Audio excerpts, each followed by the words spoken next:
What's up, guys? Welcome back to Airbnb ABCs. This is the second video I'm doing while I'm sick with COVID. My voice is getting worse, so we'll see how many of these I can get out. But today what I want to talk to you guys about is how to block off specific dates for either check-in or check-out, especially for use around the holidays. And there really is one reason to do this. It's so that you don't screw your people over. The folks that are working for you or working that you hire to work for you, they don't want to work the holidays any more than you do. And so what I like to do is I make sure that when I open up my calendar for a certain range of dates, if there are major holidays in there, I put check in and check out blocks on there.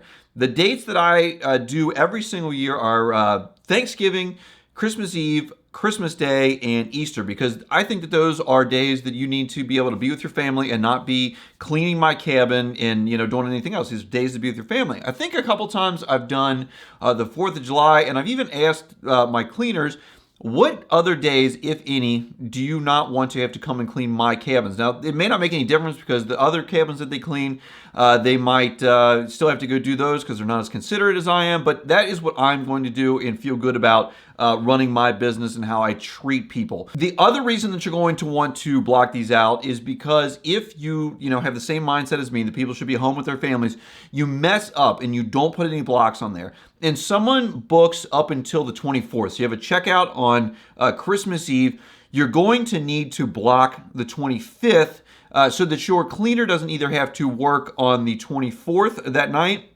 or on Christmas Day, the 25th, and they can come on the 26th and clean it for your next guest. And what that's going to end up doing for you is you're going to end up losing a high value day on that Christmas Day booking. I would assume that Christmas and Christmas Eve and Thanksgiving probably nationwide are pretty high as far as money goes. And so what I'm going to show you today really quick is how to go in and actually do this in the different platforms. Because you see, I use Hospitable and Price Labs, and I haven't heard of any way that you can easily do this in Hospitable or Price Labs. So you're gonna have to go into Airbnb and VRBO directly in order to do that. And I'm gonna get those set up on the computer right now and be right back. Okay, this is actually really easy to do. We'll start here on VRBO. You're in your calendar, and all you have to do is click on a date or a date range. So let's say I click on the 9th here.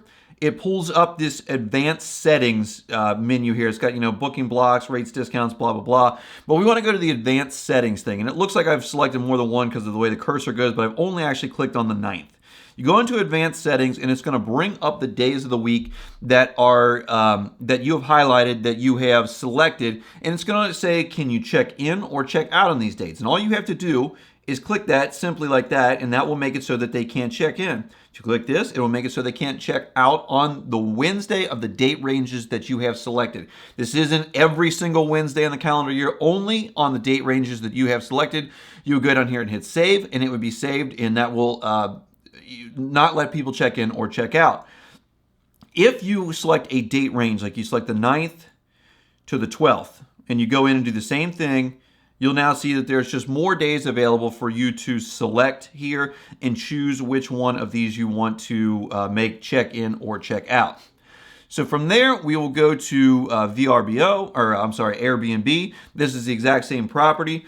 And on this one, it's basically just as simple.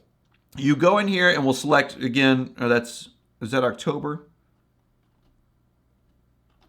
No, okay, so we're in November. I got confused there because it said October because I had the bottom part of the October calendar up. But let's go here. We'll select the 9th. You'll go over here to rule sets, add a rule set. You have to name it something. So, you might call this Thanksgiving. And I have some, I already have Thanksgiving in here, and I can't type while I'm talking. Boy, that's rough.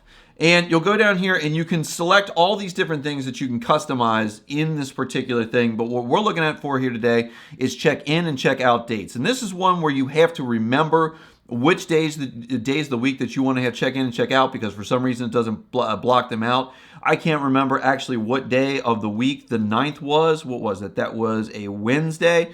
So again, we'll go in here. We got our rule set. We'll just call this Wednesday. Let's call it Wes.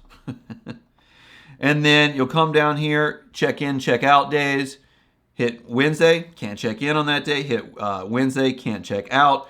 It works the same way if you had selected a date range. You just select the range that you want, go in there and select which days of the week you want. So if you want to block off Christmas Eve and Christmas Day all in one fell swoop, you just select those 2 dates, put in no check-in, no check-out on those dates, and that will be it for both Airbnb and VRBO. You just have to do it individually in each one, and you have to do it for each property that you have. And I know that that sounds cumbersome. I don't like it either, but if you only have 2 or 3 properties, it's not that big of a deal. And I mean, even if you have 10, let's say you have 10 units or whatever, taking the time to go in here and do this, taking a couple hours out, your cleaners and your staff are really going to appreciate it. And the better you treat people and pay them what they ask and pay them, don't try to haggle them, too much, or especially if their stuff is very reasonable to begin with. Just pay them, treat them well, pay them well, and everything will be awesome. If you have any comments about this, you have any questions, leave them down there in the comments stuff. I'll try to get back with you guys as soon as I can. I appreciate you guys watching. If you haven't subscribed yet, hit the subscribe button down below. Also hit the like button for me. That really helps this video out and this channel out in the YouTube algorithm. I appreciate you watching. I'll see you in the next one.